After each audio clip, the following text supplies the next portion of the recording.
koomama leencatu firoma ibiddatu dhama naafa tol qabama jaamatu banama seena jijjiirama galmee dubbifama Gooftaatti kan jaalatamtan qulqulloota Waaqayyoo nagaan Waaqayyoo ayyaanni gooftaa keenyaa fayyisaa keenya Yesuus Kiristoos geggeessaaniif tokkummaan hafuura qulqulluu hunduma keenyaaf baay'atuun jedha. Jaalala Waaqayyoo ta'ee arras walii wajjin dubbii Waaqayyoo akka hirmaannu Waaqayyoon akka waaqessinu akka kadhannu yeroo eebbifamaaf jaalatamaa sanuu kenne ulfinni Waaqayyoof haa ta'u. Obboleessa keenya kadhannaan nu geggeessaa ture. Waaqayyo karaa hundumaa nuuf kadhatee hafuura qulqulluun isa keessa bulee nuuf kadhatee kallattiidhumaan gara dubbii Waaqayyoo dhaga'utti darba. Sababiin isaa obboleessi keenya nuuf kadhateera waan ta'eef. Waaqayyo ulfina isaa fudhatu. Akkuma torbee darbee walii wajjin ilaaluu eegalle mata duree gaarummaa isaa warra amanatan Waaqayyo in oolcha. Ergaa jedhu ilaaluu eegalle.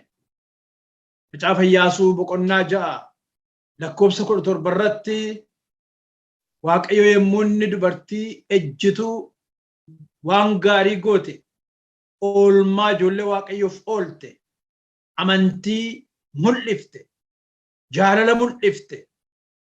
Kanaaf Waaqayyo gaarummaa isaarraan kan ka'e dubartii hojii gaarii hojjette lubbuu oolchite kana ishees mana ishees maatii ishees akka oolchee ilaalaa turre. Mee sagalicha nan dubbisa. Iyyaasuu boqonnaa 6 lakkoofsa 17 dubbisa akkana jedha. Mandarichi wanti isa keessa jiru hundinuus raawwatee haballeeffamu. Rahaab ishee ejjituun duwwaan warra nu ergine waan nu dhoksiteef isheeniif warri ishee wajjin mana ishee keessa jiran hundinuu in ooluudha. Hundinuu sagalee jedhu seela margina. Mandarichi wanti isa keessa jiru hundinuu raawwatee haballeeffamu yookiin immoo raawwatee hin bada. Kara kan biraa immoo gaafa laallu Rahaab ishee ejjituun isheenis maatiin abbaa isheetis obbolaan ishees mana ishee kan jiraatan hundinuu in oolu kan jedhu argina. Warri ishee wajjin mana ishee keessa jiran jedha sayyuu immoo warri ishee wajjin mana ishee keessa jiran hundinuu in oolu jedha. Dubbii ulfaallessu lama argina. Gararraatti mandarichi wanti isa keessa jiru hundinuu raawwatee haballeeffamu. Jalqaba Waaqayyootu Iyyaasuutti dubbate. Yerikoon sabisaan biyyisaa sabisaa horiin achi keessa jiru illeetuu nafiin habalu jedhe Waaqayyo murteesse. Maaliif Waaqayyo hojii harka isaa balleessa? Tarii gaafinutti ta'uu danda'a. Seenaan isaa wal qabatee jira. Sabi Waaqayyo habadu jedhu kun saba abaarameedha. Eewu hiddi saba kanaa yoo jettan Nohi bira nu geessa. Nohi yemmuu daadhii waynii dhugee ciisee wayyaa ofirraa gatee qullaasaa yemmuu ciisee ijoollee isaa 3 keessaa Kaam inni jedhamu qullaa abbaasaa argeetti kolfeetu obbolaasaa lamaan Seemiif Yaafetiin kottaa ilaalaa jedheetti waame. Isaanis dhaqanii akka itti kolfaniif. Isaan garuu fuula isaanii achi galagashanii harkaan wayyaa qabanii dhaqaniitu qullaa abbaa isaanii irra buusanii dhoksan jedha sagalee Waaqayyo. Nohi gaafachii ka'u hin bare waan Kaam hojjete hin bare kun hojii hafuura qulqulluuti. Kana booddee Kaam kana baarame haa ta'u jedhe. Kaam abbaa Kana'aan biyya Waaqayyoo aballeeffamu sabni kakuu hadhaalu jedhu kun biyya Kana'aan jedhamee beekama. Seenaa isaa sin jalaa dhokate jechuu koo miti sin hubachiisuuf jedheeni. Biyya Kana'aan saba Kana'aan Waaqayyo balleessuu barbaade. Haa ta'u iyyuu malee mandaraan yookiin biyyi nu ilaalle waa'ee Yerikooti. Yerikoon seenaa ishee gaafa ilaallu Kanaan keessatti argamti. Mi'a ta'u gaa sagalee Waaqayyoo keessaati warri Waaqayyoon safeeffatan, warri Waaqayyoon sodaatan, warri Waaqayyoof abboomaman, warri Waaqayyoof jiraatan, warri Waaqayyoon ofirratti moosisan, warri abdiin moosa eeggatan du'a akka oolan faarfannaa Daawit boqonnaa 33 lakkoofsa 18 hamma 19tti minan dubbisa akkana jedha. Kunoo iji Waaqayyoo warra isa safeeffatan, warra gaarummaa isaa abdiidhaan eeggatanis in to'ata. Inni lubbuu isaanii du'an oolcha. Itti uftanii booda dubbisuu dandeessu. Kunoo iji Waaqayyoo warra isa safeeffatan, biyya guddaa ammana ga'u sana keessa, magaalaa guddaa ammana ga'u sana keessa dubartii ejjituu jedhamtee maqaan ishee sanaan beekamtutu waan gaarii goote. Agartanii Waaqayyoon gammachiifte. Saba kakuu dura baay'een gufuu ka'ani, isheen garuu saba kakuu sanaaf febarii guddaa oolte. Naa kakadhaanaanis na oolchaa jettee immoo waadaa akka isheef galan barbaadde. Dubbiin Waaqayyoo, iji Waaqayyoo yeroo hundumaa warra Waaqayyoon safeeffatan, warra Waaqayyoon sodaatan, warra Waaqayyoof ulfina kennan, warra Waaqayyoon kabajan, warra immoo gaarummaa isaa immoo abdiidhaan eeggatan isaaniin to'atadha Daawit. Kana duwwaa immoo miti, inni lubbuu isaanii iyyuu du'an oolcha jedha. Warra isa sodaatan, warra isaaf jiraatan Waaqayyoo hamaa oolcha, gidiraa oolcha, caba oolcha, salphina oolcha, kufaatii oolcha.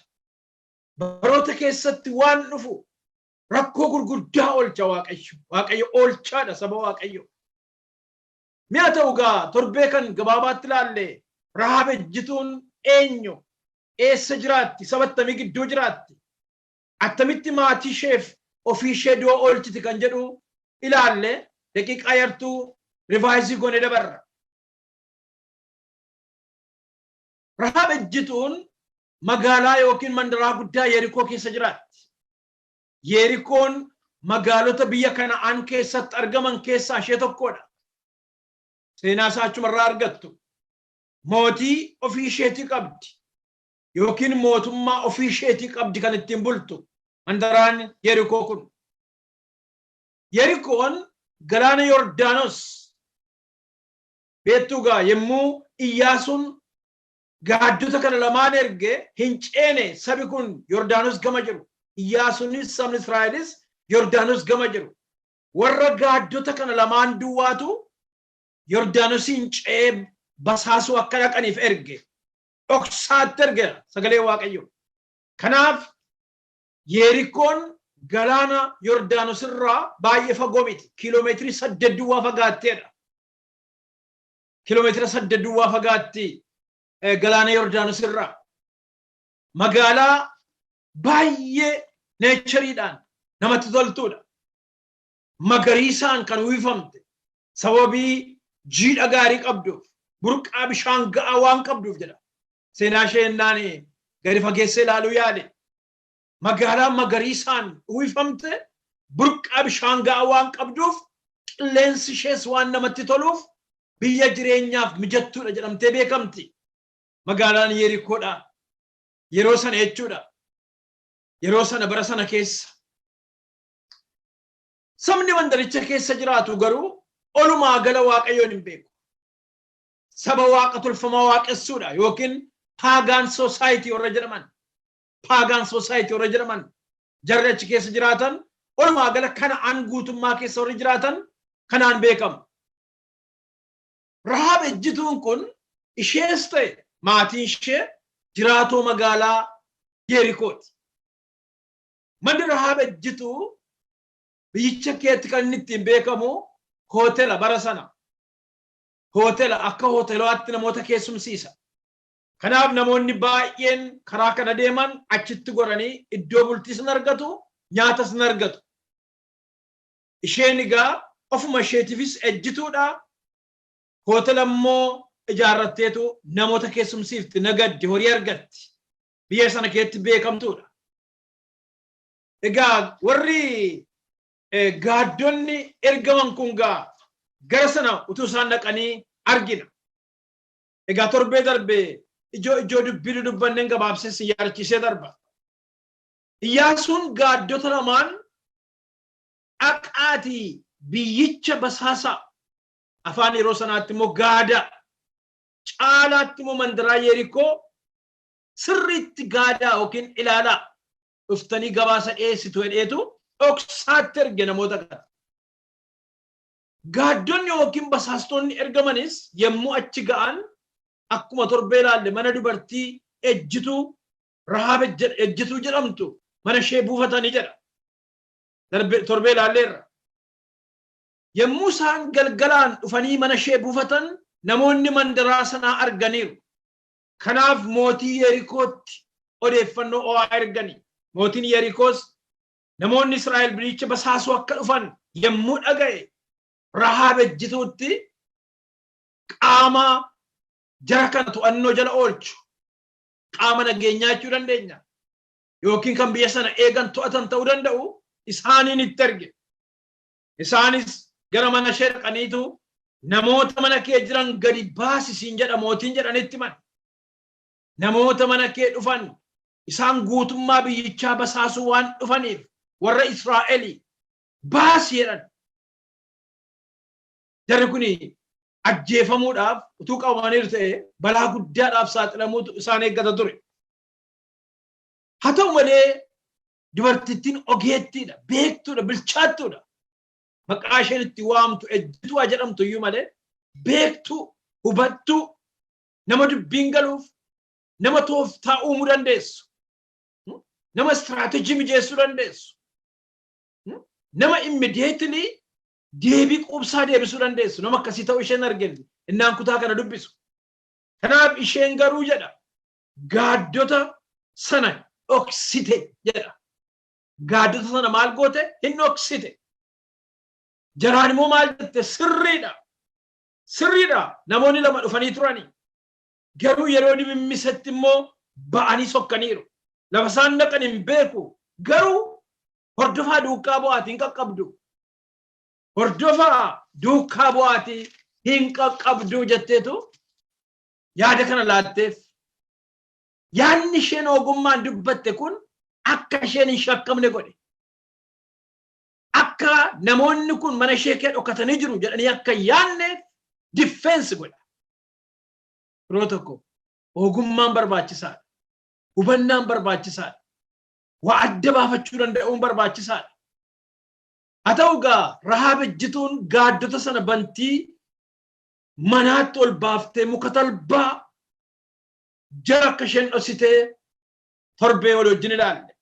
Muka talbaa bantii manaarra afamee jiru jala dhoksitee jedha kutaan sun yommuu ilaalle. Warri mootichi Yerikoon ergee basaastonni kun gaaddonni kun mana isheetii kan nama rinqu warri isaan barbaacha dhufan akka isaan deeman akka hin qabamne jarri kun erga 100% shurii taate booddee isheen warruma gaadduu bantii manaatti ol baafte sana bira dhaqxeetu jara kana haasofsiisuu jalqabde. Dubartiin kun torbee akkuma ilaalle. Kanaaf warri gaadduun sun utuu hin ciisin bantii manaarratti isaan bira dhaqxee jedha kutaa kana keessaa gaafa laalle. Waan tokko jette Waaqayyo biyya kana akka isiniif kennani beekaa. Akka Waaqayyo isiniif lolaa ture dhageenyeerra. Yommuu isin galaana diimaa iddoo lamatti Waaqayyo hiree isin ceesise. Isa booddee mootota hamoota naannoo iddoo akkasii jiran yommuu isin loltanii mo'attan yeroo Waaqayyo isin gargaaree mootan dhageenyeerra. Kana yommuu dhageenye onneen keenya akkuma gagaa baqe namni na abdiin kutatiin nu keessa hin jiru. Guutummaan biyyichaa raafame. Saba guddaa, saba sodaachisaa, saba Waaqayyo loluuf, saba Waaqayyo geggeessu, saba Waaqayyo dhuunfaasaa godhatte. Kanaaf Waaqayyo keessan jette dubartiin kun. Ol Waaqarrattis, gadi lafarrattis kan akkasaa kan hin argamne jette dubartiin kun. Jecha amantiiti. Nama gareeftu kana jedha. Isheen garuu warruma waaqa tolfama waaqessan keessa. Kana keessaa immoo ejjituudha. Garuu hubannaan ishee ogummaan ishee anaaf isinii waan guddaa barsiisa. Tooftaa isheen ittiin dubbattu deebii isheen tooftaa isheen itti deebii laatte barumsa guddaa nuu kenna dubartiin kun. Kanaaf jara kana naasufsiifte egaa waaqayyotu isinii wajjin jira. Nuyi ana amaneera jette biyyi kun kan keessan ta'a jette. Garuu jette akkuma gaarii isiniif godhe isinis anaaf mana abbaa koof gaarii akka gootan anaanis ta'u mana abbaa koo du'a akka oolchitan du'a jala akka baaftan naaf kakadhaatti jetteetu jara kana kakachiifte. Isaanis in kakataniif jedha sagalee waaqayyo. Haa ta'u gaa isheen jara geggeessuu gaafa barbaadde balbalaan baafte miti. Karaa qaawwaa kellichaa finyoodhaan gad isaan buufte kan jedhu argina. Mee ilaalaa firoota ko magaalaa guddaa kanumaayyuu jarri kun hin eegamu. Maaliif basaastuun dhufe jedhameera waan ta'eef jeeqamaadha biyyi sun jechuudha agartanii. Maaliif isa booddee rukutamuu danda'u lolamuu danda'u waan ta'eef. Kanaaf hundumtuu awweeriidha. Nama haaraa fuula haaraa barbaachuuf keessattuu lammii Israa'el kan ta'e barbaachuudha. Dubartittiin ogeettiin kun garuu karaa qaawwaa kellichaa finyoodhaan gad isaan buufteetu mala tokko immoo laatteef. Amma karaa qabattaniin deeminaa gara tulluutti ol ba'a jette. Gara tulluutti ol ba'aati guyyaa sadiif achi dhokadhaa. Guyyaa sadan kana keessatti warri isin barbaacha ba'ani hin deebi'uuti. Isin sana booddee karaa keessan qabadhaa gara biyya keessanitti galaa. Feberii guddaa kun amantii jabaa ta'e lakka'ameef. Hojii gaarii isa guddaa ta'e lakka'ameef. Waaqayyoonis garaa ciibsite. Agartanii? Kana duwwaa moo miti du'a bor dhufuuf jiru. Balaa hamaa biyyichatti dhufuuf jiru. Adaba guddaa biyyichatti bu'uuf jiru jalaa ba'uudhaaf. Du'a jalaa ba'uudhaaf. Ofii ishee immoo duwwaa miti. Isheenis warri mana isheetis abbaan ishee haadhi ishee obbolaan ishees hundinuu gaaraanti dakka ta'an goote dubartiin kun. Mul'ata addaati dubartii kana keessa kan bule. Inni du'a nama oolchu mul'ata guddaadha. Miidhaa borii inni har'a namatti mul'isu ogummaa guddaadha. Kun hojii hafuura qulqulluuti saba waaqayyo. Haa ta'u gaa jarri nagaa isheetti dhaamanii sokkuuf ka'uuf yommuu jedhan waan tokkotti hin jedhani. Macaafa Iyyaasuu boqonnaa 2. Macaafa Iyyaasuu boqonnaa 2 lakkoofsa 7 amma 19 yoo ilaaltanii jarri akkanatti hin jedhan jedha. Jarri gaatuun sokkiin akkanatti hin jedhani. Kakaa amma nu kaksiiftee jedhan. Kakataniiruuf already. Kakaa amma nu kaksiifte kanaaf ati akka nuun komannetti yommuu nuyi biyya kanatti linnu qaawwa isa amma keessaan gad nu buufte. Agartanii qaawwa karaa qaawwaa kellichaa finyoodhaan gadi buufte. Maal jedhan kunumti milikkita ta'uu jedhan jarri kun. Kanaaf qaawwa isa amma keessaan gad nu buufte kanatti fu'aa bildiimaa afaan Ingiliffaadhaan scarlet cord jedha. Scarlet cord yookiin fu'aa bildiimaa kana hiite tokko. Inni lammaffaan immoo abbaa kee laawwadhaa. Abbaa kee haadha kee obboloota kee maatii abbaa keetii hundumaa mana keetti sassaabuuf sirra jiraatti jedha. Agreementii jabaadha. Waliigaltee jabaadha. Isheef immoo kallattii isheen ittiin ooluu dandeessu kennaniif. Tokkoffaa scarlet cord yookiin fu'aa bildiimaan milikkita. Yommuu nuyi Iyyerikoo marsine Iyyerikoon jige yommuu sabicha rukutuu jalqabnu yommuu akkuma waaqayyoon abboometti lubbuudhaaf hin jiru waan ta'eef fixuun yommuu jalqabamu atiif manni abbaa kee hundinuu ooluu kan dandeessan fu'aa bildiimaa yookiin scarlet cord kana hiite maatii kee immoo mana keetti gashita. Bakkee keessatti namni tokko yoo argamee du'e nu ittiin gaafatamna. Yemmuu dha'ichi dhufu sun, yemmuu dheekkamsi jabaan dhufu sun, yemmuu Waaqayyo biyyattii akka balleessinuuf nu dura bu'ee biyyattii lolu sana, yemmuu humna Waaqayyootiin biyyicha irratti balaa guddaan ta'u sana, namni ba'ee bakkee maatii kee haa ta'u, abbaa kee, haadha kee haa ta'u, obbolaa kee haa ta'u, namni bakkeetti argame, namni bakkeetti argame yeroo sana, yeroo dha'ichaa sanatti, yeroo adabaa sanatti, yeroo biyyi kun rukutamu sanatti isaantu itti gaafatama. Nu ittiin gaafatamnu jedhan. Garuu mana kee keessa nama jiru namni tokko yoo du'e nuuni iddoo sanaa duunaa jedhan. Nurratti adabi guddaan hin ta'a jedhan. Kun kakuu guddaadha. Scarlet Cord yookiin immoo fo'aa bildiimaa inni jedhu kun ergaa jabaa qaba. Maalitti fakkeeffama laata? Ma danda'ametti baay'ee ilaaluu yaale. Scarlet Cord maalitti fakkeeffama yookiin hiikaa maalii qaba? Isa jedhuun gabaabsee hubachiisee darba. Scarlet Cord yookiin fo'aa bildiimaa inni jedhu bifa dhiigaa yookiin dhiilgee waan qabuuf sagalee Waaqayyoo iddoo baay'eetti hiika adda addaatti kenna. Fakkeenyaaf seera ba'uu boqonnaa 12 lakkoofsa 13 keessatti yemmuu ilaallu Waaqayyo saba Israa'elitti yemmuu dubbate biyya Misrii baasuudhaaf dha'icha garaa garaa Faraa'oonitti yemmuu erge dha'icha 1ffaa, 2ffaa, 3ffaa, 4ffaa jedhe inni 4ffaan dha'icha jabaadha. Waaqayyo angafoota Misir tokko maatii keessaa jechuudha. Tokko maatii lammii Misir ta'e keessaati hangafni hundinuu akka du'u, hangafni horiis akka du'u kun murtoo Waaqayyoo ture. Sabni Israa'el immoo biyya sana keessa jiru agartanii ergaan du'aa kun dha'ichi guddaan kun saba kana akka darbuuf michichila balbala mana keessanitti dhiigni re'ee, dhiigni hoolotaa haa godhamuu jedhee abboome Waaqayyo. Seera ba'uu boqonnaa 12 lakkoofsa 13 irraa yemmuu ilaallu. Kanaaf dhiigni manneetii isin keessa jirtanitti jiru garuu milikkita isiniif hin ta'a.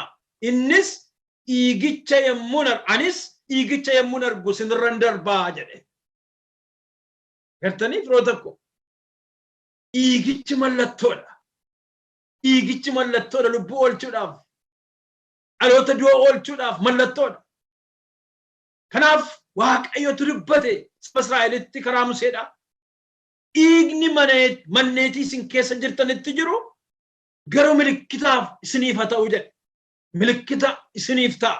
Anis dhiigicha yemmuu argu isinirran darbaa jedhe. Ingiliffaasaa irraa dubbiftan the blood shall be a sign for you on the houses where you are.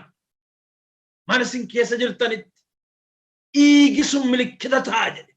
Ergaan du'aan darba jedhe. Firoota koo bara kakuu haaraa keessattis nu dhiiga Kiristoosiin mallatteeffamneerra. Dhiiga horichaatiin mallatteeffamneerra. Biyya lafaa kana du'an marsee jira. Yaaddoo sodaa guddaan marsee jira. Mallattoon dhiiga horichaa balaan eegamiinsi irra dabarsa. Mana keerra dabarsa. Dhala keerra dabarsa. Yes. Keessuma bara dhumaa kanatti wanti dhaga'amu wanti ta'u waan salphaa isinitti hin fakkaatin. Waggaan lamaan dabarsine iyyuu salphaa miti seenaa ofii isaatii qaba.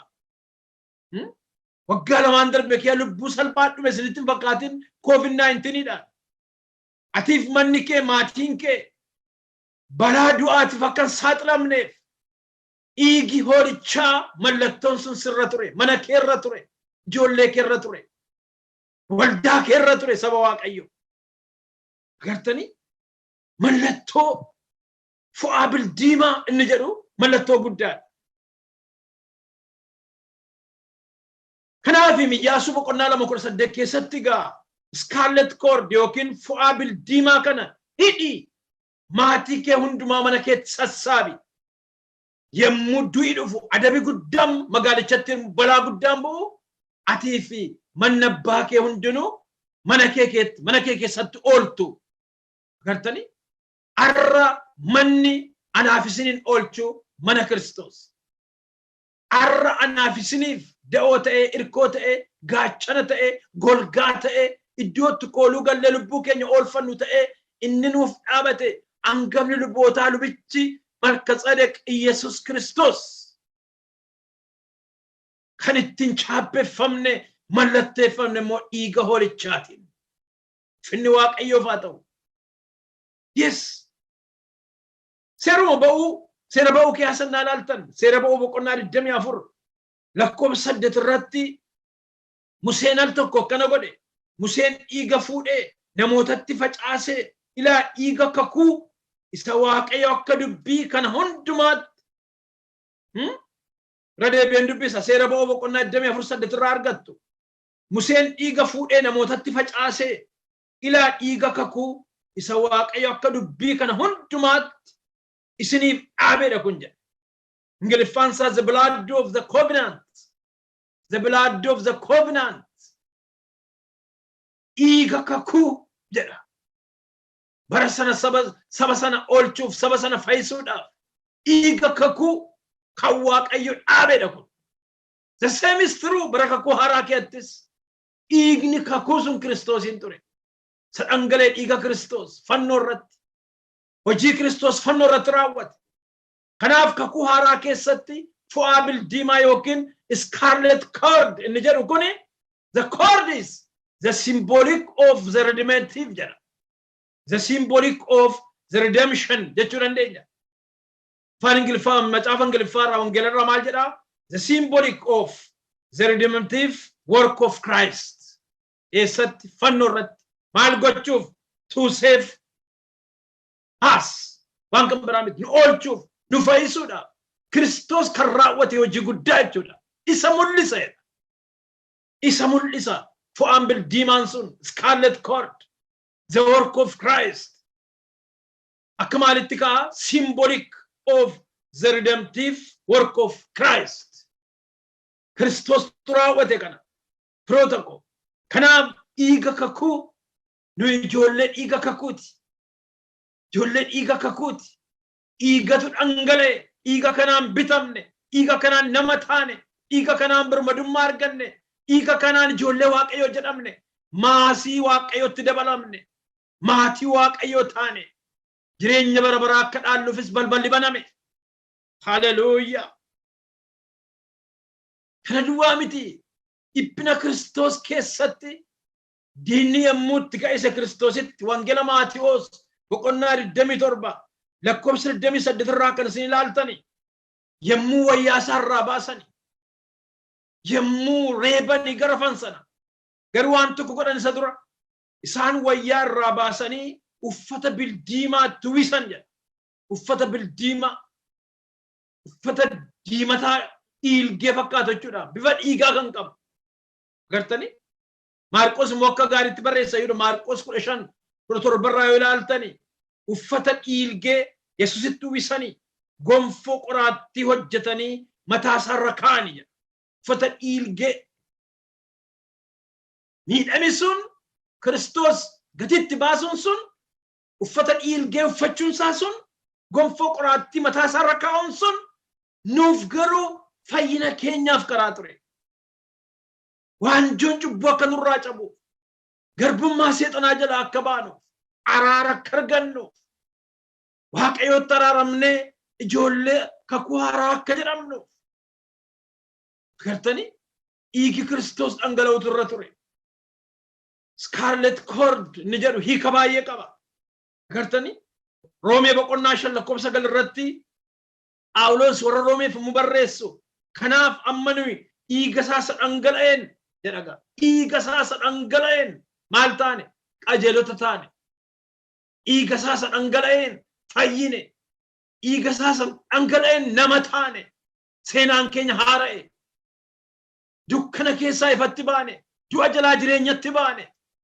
Dhiiga isaa dhangala'e sanaan seenaan keenya geddarame lammaffaa dhalanne. Mucaa Waaqayyoo jedhamne.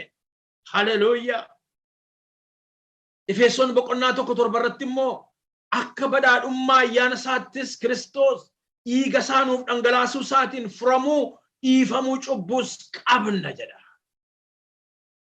Kanaaf hin beektonni macaafa qulqulluu Scarlet Cord kana the symbolic of the redemptive work of Christ kan eega isaan ka'aniif biroo tokko dhiigichi hojii guddaa hojjete. Dhiigicha inni kakuu keenya haaresse inni nama nu godhe arra waldaa kan jedhamne arra ijoollee waaqayyoo kan jedhamne kan jiraanne balaan guguddaan haalli ulfaataan tokko keenya irra kan darbe haalattum yaaddeessu kee kan waaqayyo harka keenya qabee nu ceessisu ijoollee kakuuti saba kakuuti kakuu kana dhiigaan jabeesse dhiiga hoolaa agartanii hoolaa mudaa hin qabne innis Kiristoos cubbulmaan namootaaf kan gorra'ame warri dhugaan jalaa dhokate garuu nurratti ijoollee keenya irratti haa ta'uu jedhanii beektu miti nurratti ijoollee keenyatti haa dhufuudhani gaafa dhiiga kana dhangalaasanii wangeela Maatewos boqonnaa 27 24 ol ilaaltanii Phiilaaxoos namoota duratti harka isaa dhiqatee ani dhiiga nama kanaa irratti yakka hin qabu isin beekadhaa ittiin jedhe jedha maal jedhan jarri suni isaanis dhiigni isaa nurra ijoollee keenya irraas haa barbaadamu jedhaniidha. Arra biyyi lafaa kan isheen gatii kaffalaa jirtuuf arra biyyi lafaa kan isheen nagaa dhabdee jeeqamtuuf arri biyya lafaa kan isheen du'aan marfamtee yaaddoftuuf biroo tokko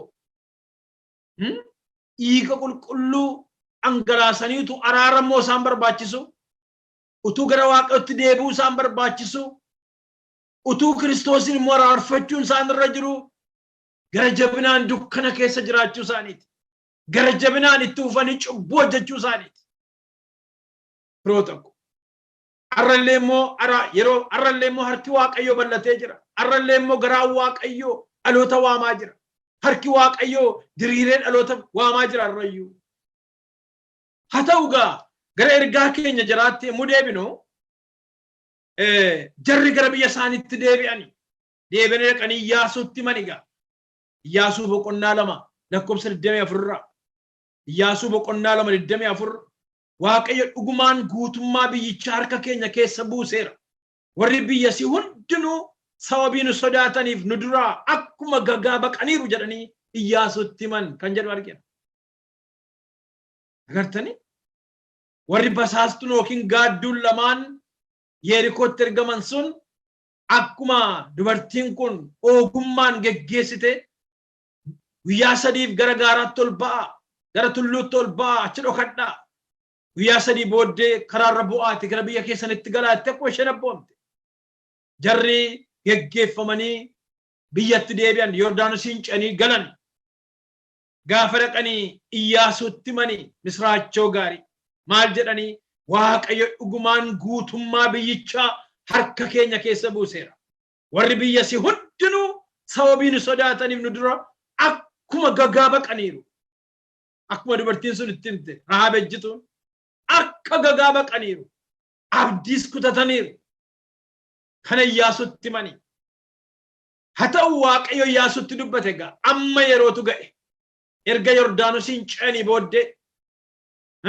mandar isaan jalqaba rukutan Yerikoodha.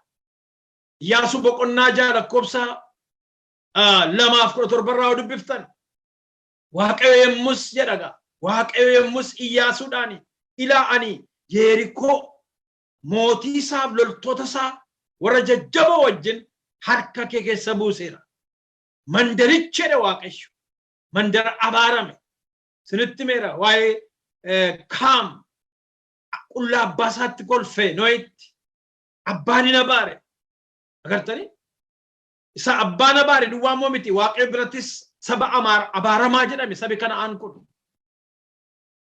kaam immoo abbaa Kana'aan akkuma sinitti hime haa ta'u amma waaqayyo murtoo isaati isaaniin kaasee saba kakuu fidee dhaalchisuudhaaf kanaaf akkana jedhe waaqayyo Iyyaasuudhaan nan dubbisa waaqayyo yemmus Iyyaasuudhaan ilaa ani Yerikoo mootii isaaf loltoota isaa warra jajjaboo wajjin harka kee keessa buuseera mandarichi wanti isa keessa jiru hundinuus raawwatee haa balleeffamu Rahaab ishee ejjituu duwwaan warra nuyi ergine waan nuuf dhoksiteef isheeniif warra ishee wajjin mana ishee keessa jiran hundinuu in oolu. Isheeniif warri mana isheeti abbaan ishee haati ishee obbolaan ishee kana hojjetaa mul'ati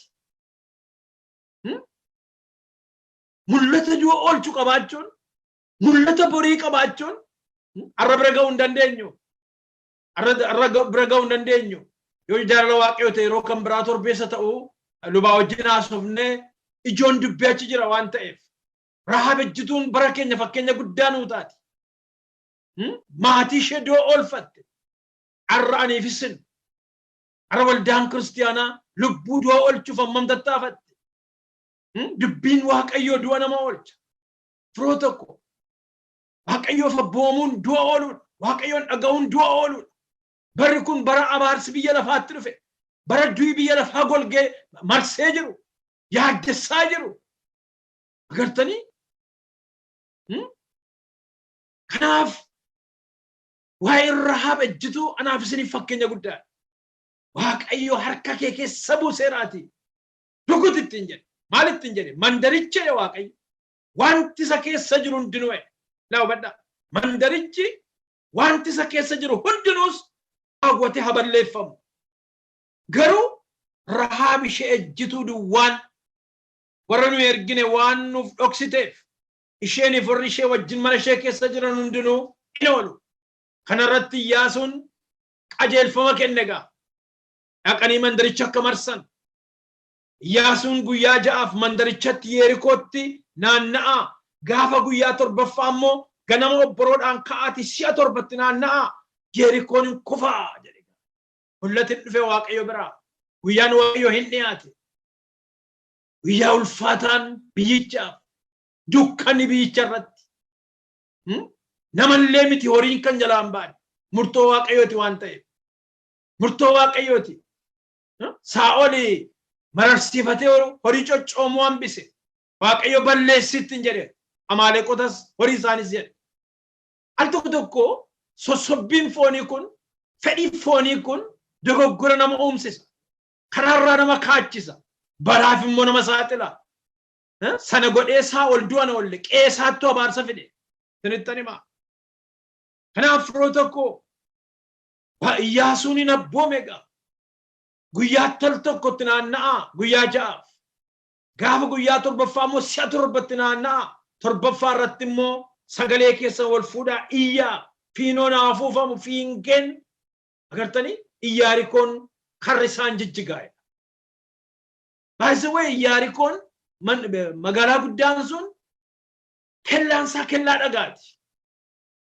salphaatti jiguu hin danda'u salphaatti diigamuu hin danda'u even karra saayuu cabsuun hin danda'amu jedha sagalee waaqayyoo Iyyaasuu kee dubbiftan karri saayuu jabaataadha jedha saba jabaatachi keessa jirachuudha agartanii garuu waaqayyoof salphaadha waaqayyoo biratti jabaan hin jiru jabaan dhukkubaas hin jiru jabaan namaas hin jiru jabaan mootiis hin jiru jabaan rakkinaas hin jiru firoo tokko waaqayyo biratti waaqayyoof salphaadha Iyyaasuu boqonnaa 6:17 olaaltanii gaafa guyyaa torbaffaatti ka'anii mandarichatti si'a torba dhaga guyyaa ja'a guyyaa si'a tokko naanna'aa turan amma gaafa guyyaa dhumaa guyyaa torbaffaa gaafa guyyaa torbaffaatti ka'anii mandarichatti si'a torba naanna'ani si'a torbaffaa irratti yommuu luboonni fiignoo afuufani Iyyaasuun jaraan waaqayyo mandaricha isiniif kenneeraati iyya amantiiti iyyi kun iyya fooniif dhiigaa miti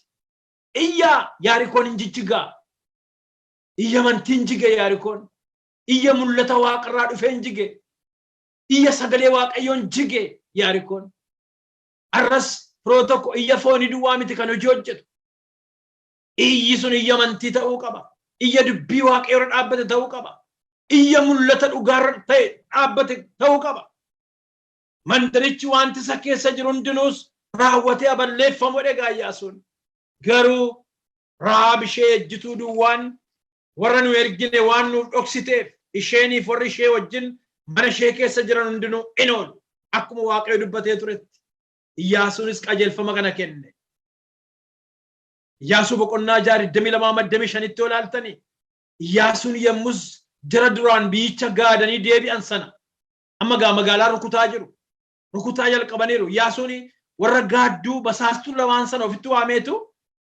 akkanatti jedhe Iyyaasuun mana dubartii ejjituu sanaa dhaqaati. Mana dubartii ejjituu sanaa dhaqaati. Akkuma dur kakattaniifitti ishee warra kan ishee ta'an hundumaa achii baasaa. Du'a jalaa baasaa. Mandaraa abiddaan gubachuuf jiru jalaa baasaa. Ishees baashii haadha ishees obbolaa ishees warra mana ishees hundumaa baasaa. Kun qajeelfama Iyyaasuun kenneedha. Dargaggoonni warri gaaduu dhaqan gaadduun sun jechuudha gaa. Warri dhaqanii turan suni lamaan isaanii dhaqaniitu abbaa ishees Rahaabinis abbaa ishees haadha ishees obboloota ishee warra kan ishee ta'an hundumaa gadi baasan jedha. Kutaan kun baay'ee nama dinqa. Ol lixaniitu mana isheetti ol lixanii maal arganii fo'aa bildiimaa sana. Fo'aa bildiimaa sana Scarlet Cord fo'aa bildiimaa sana mallattoo dha'u. Mallattoo sana barbaachisaa firoota koo guyyaan akka biddaan dhufa. Guyyaan dheekkamsa jabaa hin dhufa. Guyyaan firdiin dhufa. Guyyaan ulfaataan hin dhufa. Wayyoo irra mallattoo ofirraa hin qabneef. Mallattoo sana. Mallattoo du'a nama oolchu. Mallattoo salphina nama oolchu. Boo'icha nama oolchu. Ilkaan qaruu nama oolchu. Haleluuyaa. Mallattoo sana tidhamtee jirti. Jaraaf dubartiin kun wal beeku. Eessatti akka hidhamus beeku. Kanaaf mallattoo sanaan ol lixan jarri kun hin dogoggorre. Ol lixaniitu Rahaabiin abbaa ishee, haadha ishee, obboloota ishee, warra kan ishee ta'an hundumaa gadi baasanii akkasitti maatii isaanii hundumaa fidanii iddoo buufata Israa'el duuba kaan jedha. Waaqayyo iddoo qaba ijoollee isaa oolchuudhaaf. Tokko namne mootiin namne sanyiin isaanii namne agartanii ibidda sanaan akkas barbadaa'an godhame. Haa ta'uyyuu malee isheen dursitee haala mijeeffatte. Isheen dursitee iddoo kooluu qopheeffatte. Isheen dursitee warra kakuu naa kakadhaa jettee Waaqayyo keessan oolchaadha na oolcha jettee amante sun. Iddoo buufataa Israa'el duuba kaa'amte. Iddoo buufataa Israa'el duuba kaa'amte. Mandarichaaf wanta mandaricha keessa jiru hundumaa immoo ibiddaan guban jedha. Iyyaasuu boqonnaa 22 kaaftanii dubbiftan. Mandarichaaf wanta mandaricha keessa jiru hundumaa garuu ibiddaan guban jedha. Iyyaasuun garuu Rahaab ishee ejjituun warra Yerikoo gaaduudhaaf ergaman sana dhoksitee waan baafteef isheeniif warri mana abbaa isheetii warra kan ishee ta'an hundumaa wajjin akka oolan godhe. Isheen hammarraattuu Israa'el keessa jiraatti. Hammarraattuu isheen tarree seenaa kakuu galte ijoollee kakuu wajjin jiraatte.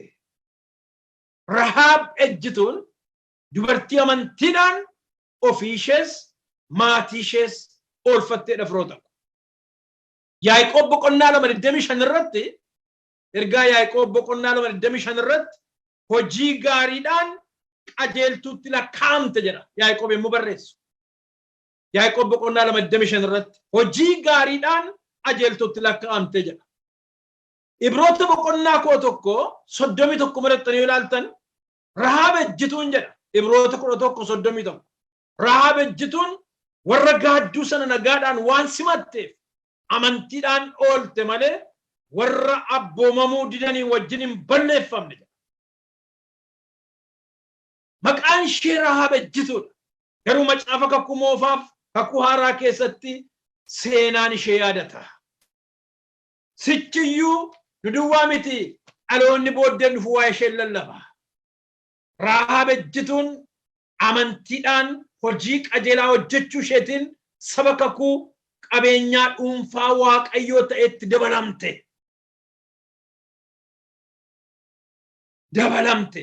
Isheen tarree seenaa hidda dhaloota Kiristoos keessatti qooda fudhatte. Bo'aaz inni jedhu isheerraa dhalate. Bo'aaz inni Yoobeedin dhalche. Yoobeed immoo Iseen dhalche. Seenaa guddaadha firoota ko. Sinittan hima. Isheen tarree seenaa hidda dhalootaa Kiristoos keessatti qooda fudhatte. Bo'aaz isheerraa dhalate. Salmoon nama jedhamu. Wangeela Maatewos boqonnaa 1:5 tarree seenaa sana ilaaluu dandeessu. Wangeela Maatewos boqonnaa 1:5 Salmoon nami jedhamu Rahaab sana fuudhe. Isheerraatii Bo'eezin godhate. Bo'eez immoo Ruutiin fuudheetu Ruutirraa Yoobeedin godhate. Yoobeed immoo Isee immoo Daawitin. Hidda Isee keessaa baanaa Daawit keessaa immoo Faayisaan nuuf dhalate. Roomaa gaalama dalabas Faayisaan nuuf dhalate. Isheen Waaqayyo ol waaqarratti gadi lafarratti kan akkasaa kan hin jirre isheen jette. Tarree seenaa keessa galte. Tarree qulqullootaatti galte.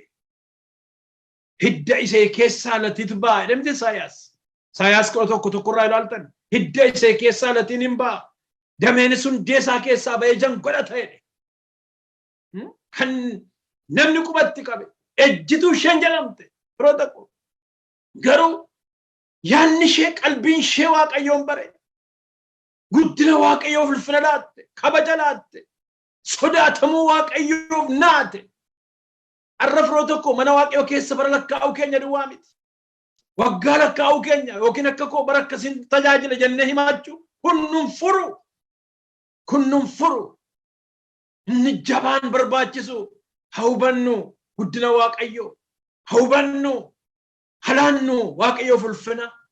Sodaatamuu Waaqayyoo. Agartanii firoota ko lapheen dubartii kana haalli ishee haala environmentii gadhee keessatti seenaa isheen dalagde yoo ilaaltan amantiin ishee hojiin gaarii ishee nuuf fakkeenya guddaa attamii ta'a. Hidda Isee keessa tarree seenaa dhalootaa keessa tarree seenaa kakuu guddaa keessa immoo galtu.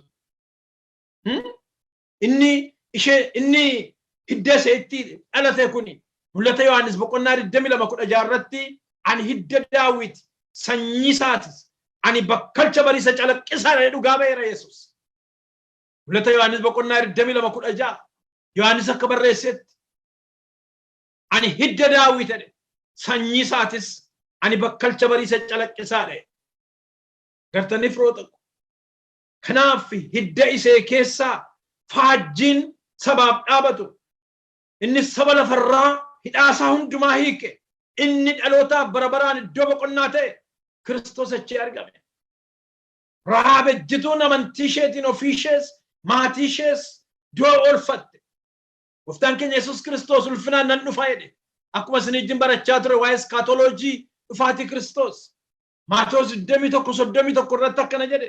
Yemmus Yesuus ani dhugumaan isinitti hima warri qaraxxuuniif gaalamootonni isin dura mootummaa Waaqayyootti hin galu.